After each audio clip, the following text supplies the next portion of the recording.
माता गौरी की भक्तों तुम्हें कथा सुनाते हैं, पावन कथा सुनाते हैं। नवरात्रि के 8वें दिन हम इनको ध्याते हैं, हम कथा सुनाते हैं। हम माता गौरी की भक्तों तुम्हें कथा सुनाते हैं, पावन कथा सुनाते हैं। नवरात्रि के 8वें दिन हम इनको ध्याते हैं, हम कथा सुनाते हैं। बोलो जय महागौरी माँ, सब पर कृपा करना। बोलो जय महागौरी माँ, सब पर कृपा करना। भक्तजनों, आज नवरात्रि के पावन पर्व का 8वां दिन है और 8वें दिन माता महागौरी की पूजा की जाती है। माता महागौरी शक्ति स्वरूपा माँ दुर्गा का ही रूप है।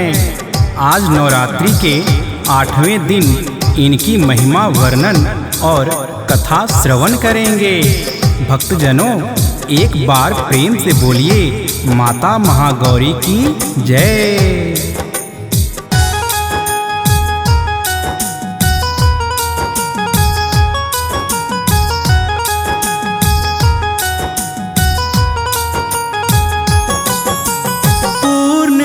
से गौर वर्ण की है भक्तों माता, माता महागौरी इसीलिए इनको कहा है जाता। शंख चंद्र और कंद पुष्प से करते जिनकी उपमा, श्वेतांबर धारी है भक्तों सदा महागौरी माता। 8 वर्ष की आयु इनकी मानी जाती है, शुभ फलदात्री माता महागौरी कहलाती है। 8 वर्ष की आयु में सब शास्त्र का ज्ञान हुआ, अपने पिछले जन्म को भी है माने जान लिया। भोलेनाथ जब पति रूप में इनको मिल जाते हैं, पावन कथा सुनाते हैं। नवरात्रि के 8वें दिन हम इनको ध्याते हैं, हम कथा सुनाते हैं। बोलो जय महागौरी माँ, सब पर कृपा करना। बोलो जय महागौरी माँ, सब पर कृपा करना। प्रिय भक्तजनों, माता महागौरी की आयु 8 वर्ष इसीलिए मानी जाती है क्योंकि 8 वर्ष की आयु में ही इन्हें सब शास्त्रों का ज्ञान हो गया था और इनको आभास हो गया था कि मैं पिछले जन्म प्रजापति दक्ष की पुत्री सती थी। एक महायज्ञ में राजा दक्ष प्रजापति ने भोलेनाथ का अपमान कर दिया था, जिससे क्रोधित होकर माता अपने प्राण त्याग दिए थे।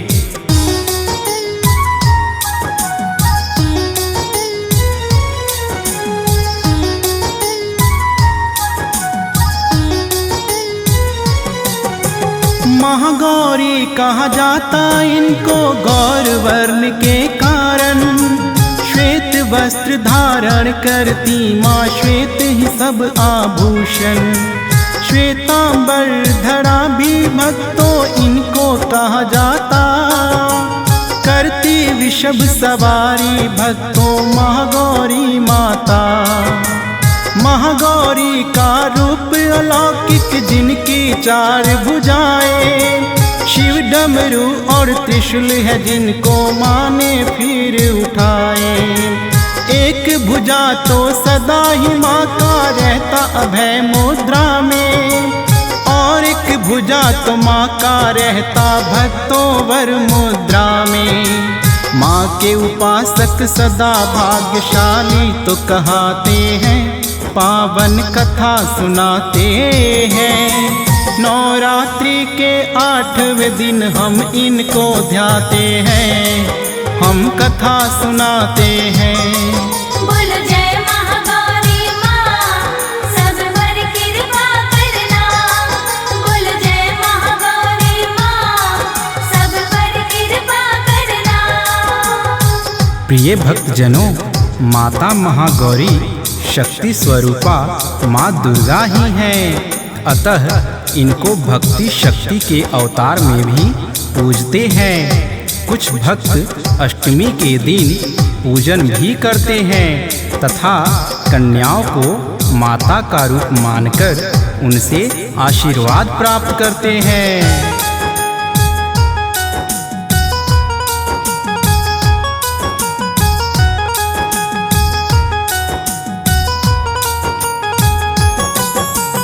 करती है महागौरी माता भक्तों का कल्याण। ध्यान से इनके मिलता है अमोघ फल का वरदान। जिनके विवाह संबंध में कोई बाधा आ जाए, महागौरी के इसी रूप का वो भी ध्यान लगाए। कन्याकुमारी कोई भी तो इनका ध्यान लगाती। मन चाहे वर तो भक्तों फिर उनको है मिल जाती। महागौरी क्यों कहलाती है भक्तों अम्बे माता। वेदों में वर्णित मिलती है इनकी पावन गाथा। आओ भक्तों उसी कथा को हम दोहराते हैं, पावन कथा सुनाते हैं। नवरात्रि के 8वें दिन हम इनको ध्याते हैं, हम कथा सुनाते हैं। बोलो जय महागौरी माँ, सब पर कृपा करना। बोलो जय महागौरी माँ, सब पर कृपा करना। भक्तजनों, माता महागौरी अमोघ फलदायिनी है। इनकी भक्ति मात्र से ही सारे शोक संताप नष्ट हो जाते हैं। माता महागौरी सुखी वैवाहिक जीवन का आशीर्वाद अपने भक्तों को प्रदान करती है। माता का नाम महागौरी क्यों कहलाया, आइए जानते हैं इसकी पावन गाथा।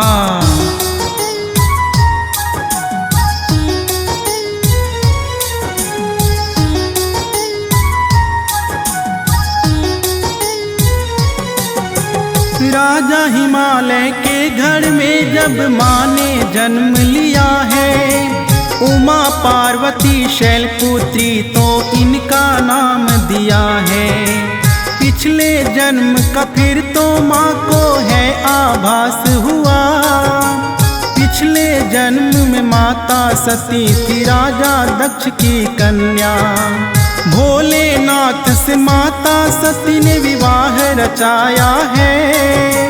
राजा दक्ष ने एक बार महायज्ञ कराया है।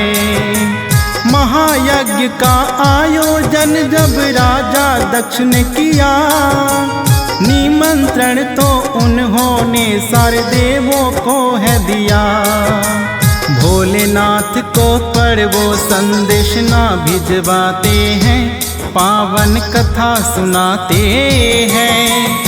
नवरात्रि के 8वें दिन हम इनको ध्याते हैं, हम कथा सुनाते हैं।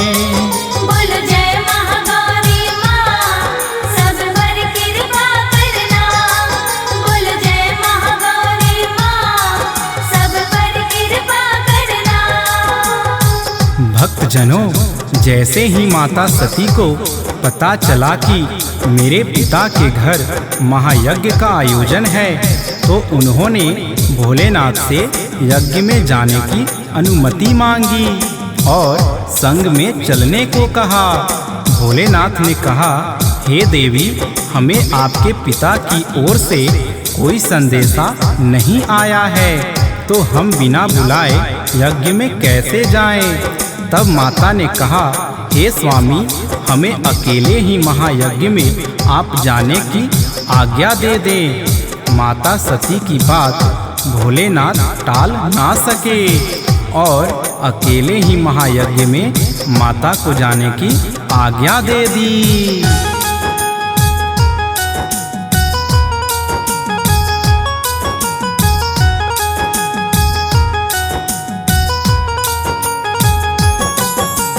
भोलेनाथ की आज्ञा से माँ यज्ञ में चली आई, लेकिन यज्ञ में आकर माता बड़ी ही पछताई। राजा दक्ष ने किया यज्ञ में भोले का अपमान, हवन कुंड में कूद गई माँ, त्याग दिए हैं प्राण। माता सती का ही भक्तों जब अगला जन्म हुआ, राजा हिमालय की बन कर के आई वो कन्या। माता को जब पिछले जन्म का याद है फिर आया, भोलेनाथ को वर के रूप में फिर से पाना चाहा। मुनि नारद फिर माँ को एक उपाय बताते हैं, पावन कथा सुनाते हैं। नवरात्रि के 8वें दिन हम इनको ध्याते हैं, हम कथा सुनाते हैं। बोल जय महागौरी माँ, सब पर कृपा करना।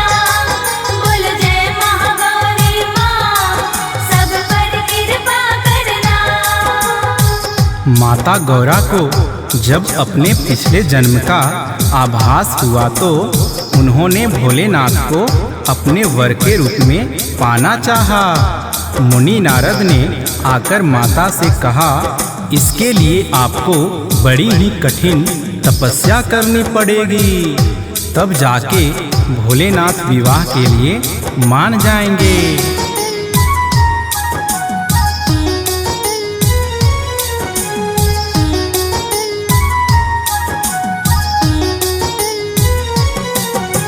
मुनि नारद का कहना ही फिर माता ने माना, कठिन तपस्या करने का अपने मन में ठाना।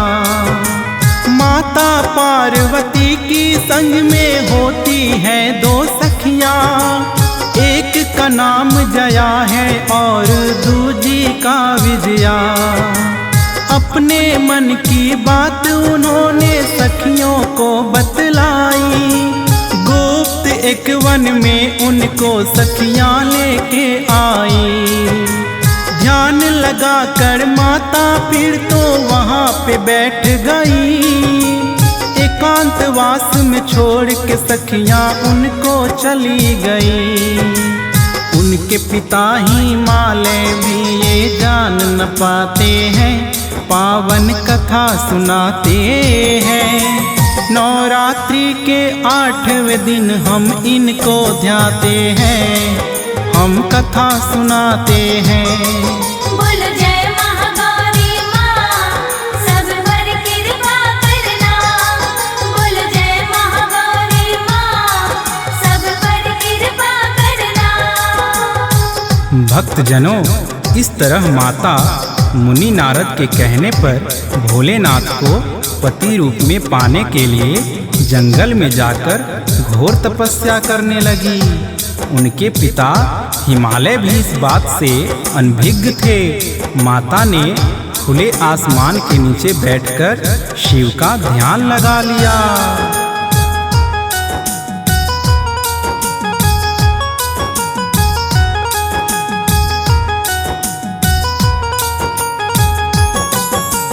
कंद मूल और फल का सिर्फ माँ ने सेवन किया, अन्न का सेवन ना करने का है संकल्प लिया।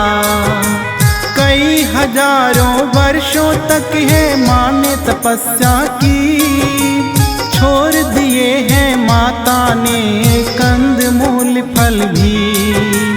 पत्ते और बेल लगी है अब तो माता खाने, खुले में गर्मी सर्दी बारिश लगी है बिताने। पत्ते और बेल को भी माँ ने फिर छोड़ दिया, वृक्ष के सूखे पत्ते खाकर जीवन यापन किया। लेकिन दर्शन देने शिव फिर भी ना आते हैं, पावन कथा सुनाते हैं। नवरात्रि के 8वें दिन हम इनको ध्याते हैं, हम कथा सुनाते हैं। बोल जय महागौरी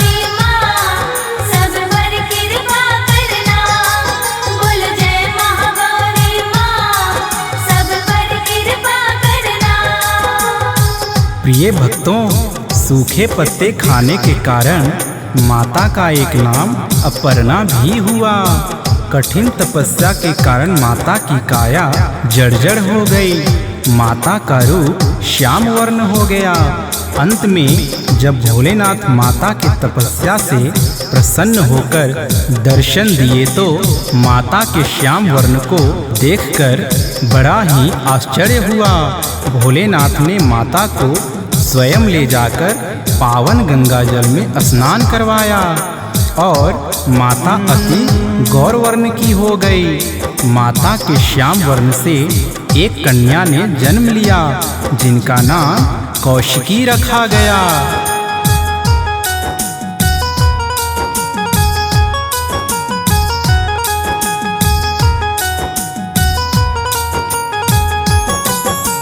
भोलेनाथ ने गंगा जल से उन्हें स्नान कराया।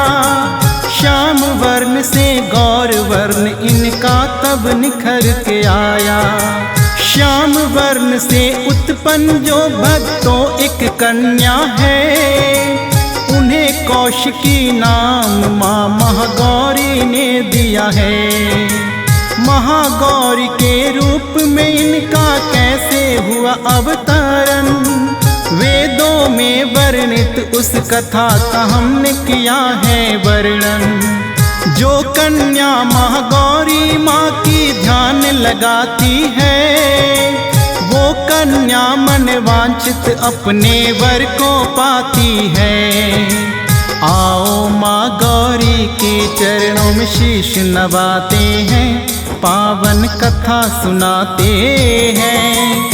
नवरात्रि के 8वें दिन हम इनको ध्याते हैं, हम कथा सुनाते हैं।